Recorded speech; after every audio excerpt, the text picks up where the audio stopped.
He disappears. Oh, that's funny. Just think of what I can make with all this. This is Lunatic Wisdom Laboratory, the greatest research facility in the world. You know, I really like the name Lunatic. Like, that is awesome. This is the central lab, the biggest research room of them all. Hey, I bet they could make something to send us back 10,000 years here. I bet you're right.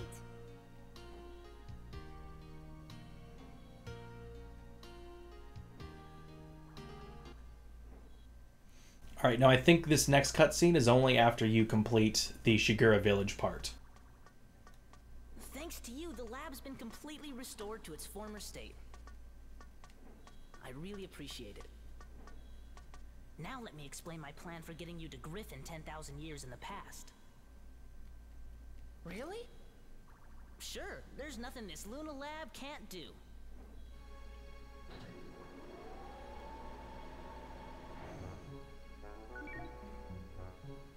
Oh, wow! Ixion, a time-traveling locomotive. So, a train. A fantastic non-stop express that can cross both time and space. Damn. When this is finished, you'll be able to travel 10,000 years into the past, where Griffin is. Amazing! How much longer will it take? Well, let's see. Let me check. Dr. Jamming. What? Uh-oh. What the hell's going on here? Jamming? How the hell did he live that long? What? Now hold on a minute. This is not the same jamming that attacked you back in the past, okay? Oh, well that's good to know. Well, not exactly the same anyway. He happens to be his grandson. Dr. Jamming's grandson? I'm terribly sorry. It seems my grandfather caused you a lot of trouble. Please accept my apology. However, without my grandfather's research, I would have never been able to develop the Ixion. My grandfather was researching technology that would allow objects to float on the air using sound. He called this his aeroharmonics flying technology. However, he came to a dead end in his research and became desperate. That's when Gaspard persuaded my grandfather into becoming one of Griffin's servants. But when he lost that battle to you two, he had a change of heart. He rededicated himself to his research and was able to perfect his aeroharmonics technology. Damn. He perfected aeroharmonics? Many flying vehicles were developed after that, based on his technology. Of course, the Ixion here takes advantage of the same technology, and by combining it with the space-time control panel I developed, my grandfather has passed away. But before he died, he told me I should use his research for something good and just.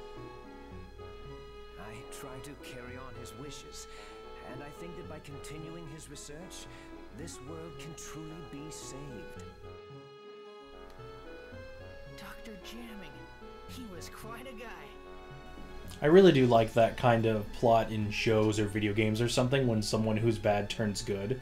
More of when they're actually joining the team, like Vegeta or Gaara in terms of anime, but I really kind of like this whole thing about, a bad guy actually helped out to, help out in a good way for the future, and I always like these kind of stories. Yes, and you helped him become the man he was. Well, I wouldn't necessarily say... But that's strange. What? In the history I know, aeroharmonics technology was never perfected. Wait, so we're creating a different future from what Monica's actually even lived in. Our travels must be creating a new history for the world. Do you think that's okay? Well, I'm still getting the hang of this, but I'm thinking that maybe history as you know it is not necessarily the one true history. Huh?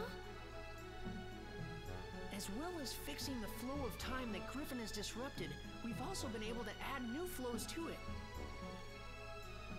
And though these have been different from the original flows, maybe they're meant to be the real world history. So, I don't know if this is the game trying to cover its track of whole, you know, at least in sometimes, you know, we're making the same exact future as Monica, but, you know, and they're trying to changing that into basically that, you know, the whole going into the past was supposed to happen kind of thing, you know? So, time travel in games and stuff, people get too into it when it comes to story and trying to be, like, legitimate about it, but it's one of those things that's really hard to talk about in video games because it's so out there. Ultimately, you could say that even Griffin himself is playing a necessary part in creating a new, complete history. Griffin? Necessary? You can't be serious! Well, why not? Doctor, something terrible's happened. The rebel forces in the west are coming under attack from Griffin. Oh, fuck. What? Attacked? Get me Elena! Huh? Elena. Your name, Mother. What? Just who is my mother? And why isn't she with us? Even my own father wouldn't answer my questions. Now I realize that Father hoped I would find out those answers for myself.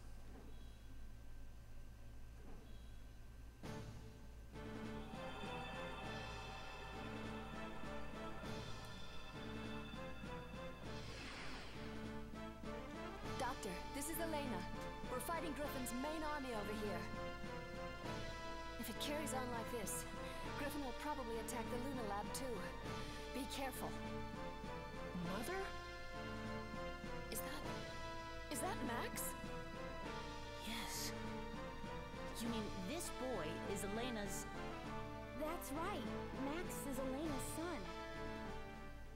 Max, I'm sorry. I'll bet your father never told you what happened to me. That's right. But why? Max, we live in different worlds. What? It's all right, Max. I'll explain everything. I'll tell you why I couldn't go on living with you. But to explain that, I need to explain what's going on in this world now. What do you mean by that? I'm from the future, just like Monica. Our time has changed greatly because of the devastation caused by Emperor Griffin. We couldn't let Griffin get away with it. So the people of our time formed a rebel force to fight against him. But Griffin began to use the power of the stone. Stone? One of the fabled Atlamillia stones that possess great powers. Powers that can move the earth and control time. Griffin harnessed that power to rewrite history bit by bit. He turned on people and erased their very existence from history. So basically, just like Max and Monica, Griffin has an Atlamillia. Atlamillia are strange jewels with a will of their own. They choose their owners themselves. Legend has it that Atlamillia will only choose for their owners people of good heart. We don't know how Griffin has managed to get his hands on one of the Atlamillia. But the fact is, he can use the power of that stone. And for us to be able to fight him, we needed one too. 3 Atlamillia exist in the world. The first is the Sunstone, which Griffin possesses. The other 2 are the Moonstone, which emits a blue light, and the Earthstone, which emits a red light. Griffin tried to increase his powers by gaining possession of the remaining 2 Atlamillia. So he searched for the remaining 2 stones. First, we traced the owner of the Moonstone. That was Monica's father, King Raybrand. At first we thought we could inherit the Atlamillia from King Raybrand to help us in our fight against Griffin. But the stone wouldn't accept any one among us as its owner. And so, in the end, we were unable to get the stone. We guarded King Raybrand so that the stone would not fall into Griffin's hands.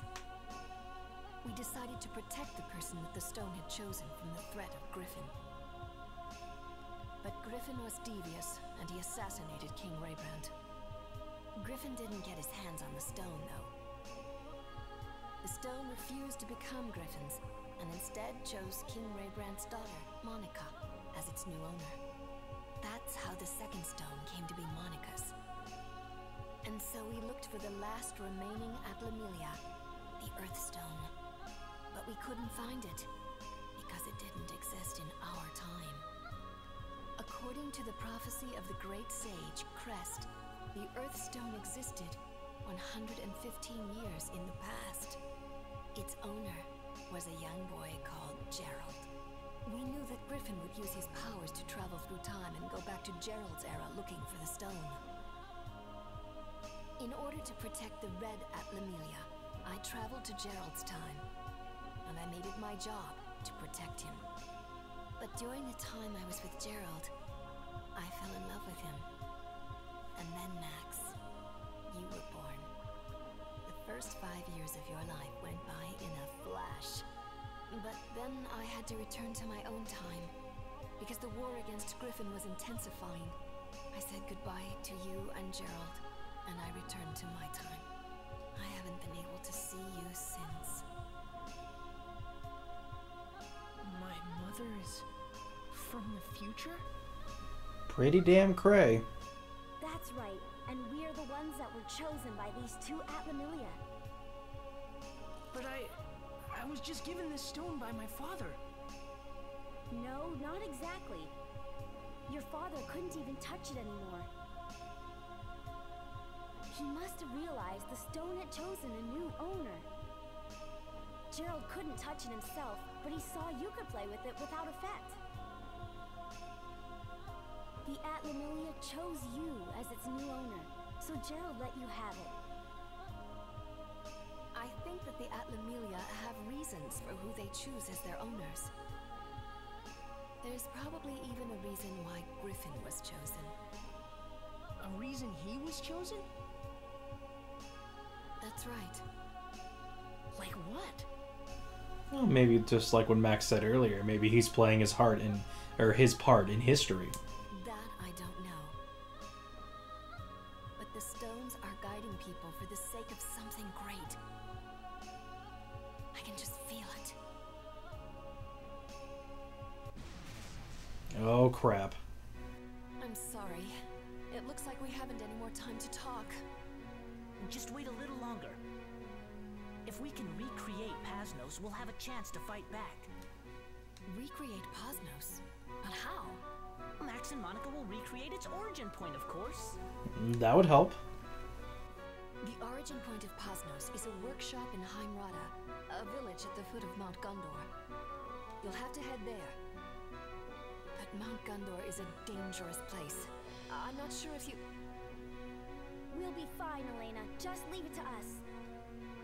Don't worry, Mother. I'll save you. Just stay here. Max, okay. Take care, both of you. You bet.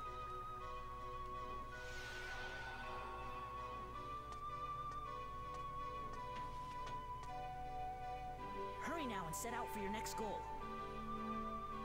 The volcano Mount Gondor.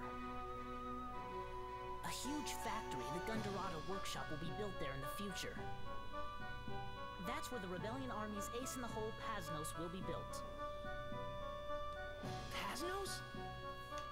It was the mobile stronghold of our rebel army. Griffin wiped Pasnos out, but if we could bring it back, I bet we can make a counterattack. Then let's go to Mount Gondor.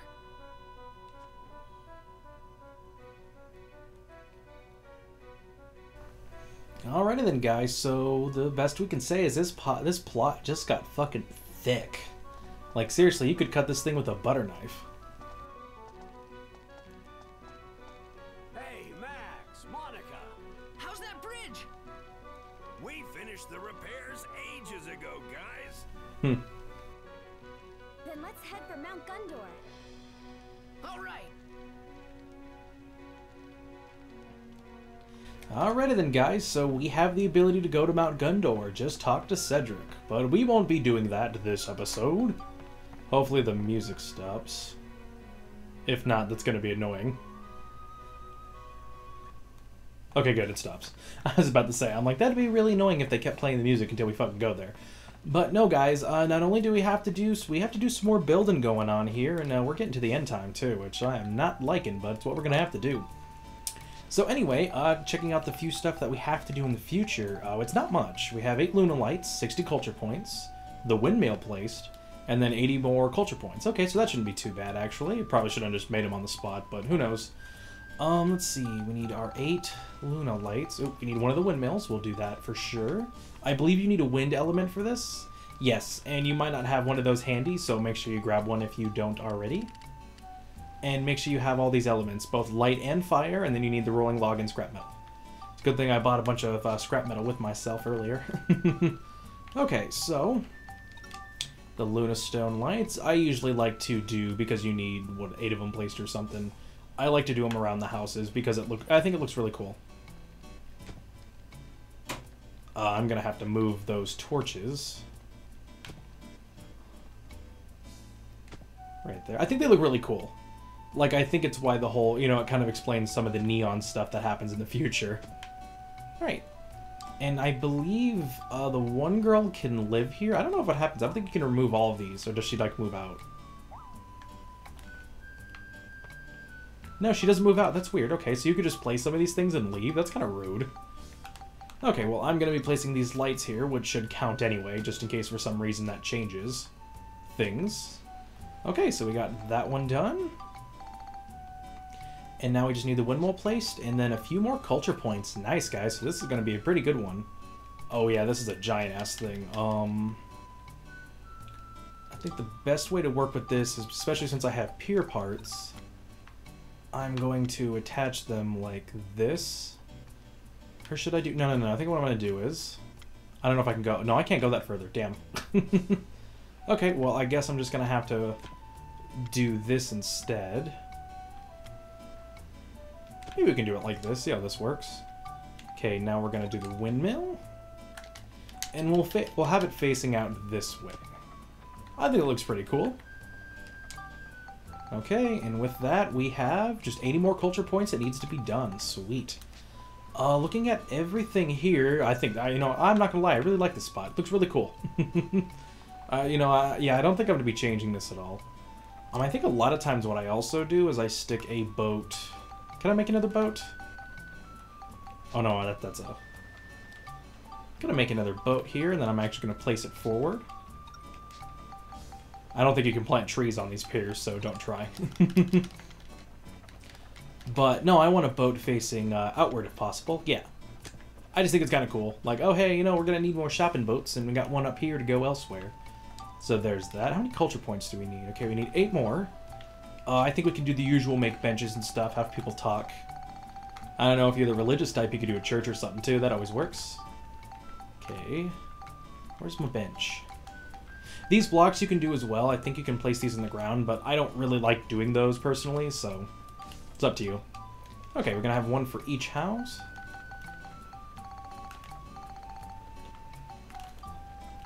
Here we go, okay. Where can I fit these? Can I fit these anywhere specific? I can fit them right... I had a spot. Come on. Come on, game. You had one. Fit them right there. Kind of nice to have them in a good spot around the house. Oop, oop, I had a spot. Come on. Okay, they might not be in the perfect location, but I think they look pretty cool.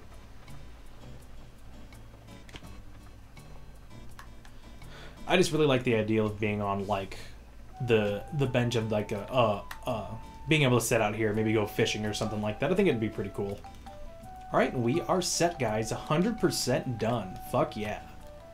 Alright, that was pretty easy. Future has been changed. Maybe something will happen. Oh, no, wait, no, you don't have to go to Mount Gundor. Oh, good, that was good. I think that'd be funny if they said that.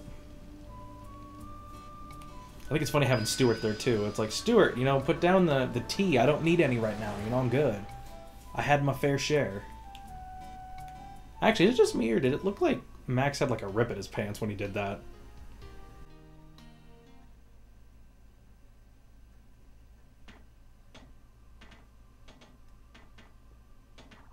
You came at a good time. I've just finished my latest creation. Take a look. What's that? It's a Nova cannon. It's a weapon that uses the sun's energy to generate a powerful beam. Attach this to your ride pod, and then you'll have nothing to fear. All right. Thanks, Dr. Osmond. No problem.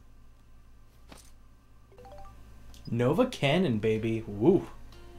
Alright then, guys. So, yeah. We kind of have a pattern going on here for the final weapons. You know, they're actually really kind of useful. You know, in the first area, we got something for... well, not counting Palm Brinks, but for the first area, we got something for... we got Max's gun for the Sedan.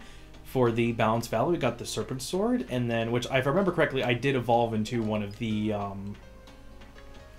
For the Serpent Sword, I do believe I evolved that into one of my weapons off screen. I don't know if I've ever explained that, so in case I did not, there you go. And then after that... I gotta find the damn exit here. I do hate it when all of a sudden this thing gets built around it, because it actually becomes more difficult to navigate. And then now we have ourselves the Nova Cannon, which is pretty cool. So, yes, I forgot if that's a good weapon or not, so I'm probably going to test that out off screen. Okay, I see the area up there, so I should be good to go. But I'll test that out off screen. I think I'm going to do some leveling between this episode and the last episode, because we are coming to the end, guys. We have 40 minutes. Good to go. You know, I think this is a pretty good session. You know, it's kind of weird that it started off with the boss fight in the beginning there, but you know what? We had some tension going on here. You know, Max finds out his mom's from the future. We found out that Griffin has an Atlomalia, which just sounds fucking insane. You know, why would he have something that important? You know, and yeah, we got a bunch of other stuff, and we're going to Mount Gundor. And if I can say, guys, besides the last area in the game, Mount Gundor is the, you know, is the final area in terms of the major places, the places. You know, it's going to be the fire area. So, yep. And we'll find that out next time, but I do hope you guys have enjoyed this session of Dark Cloud 2. Next time, we're going to be going to Mount Gundor. Hope you guys have enjoyed. I will catch you guys next time. This is Mike Jr. II, signing out.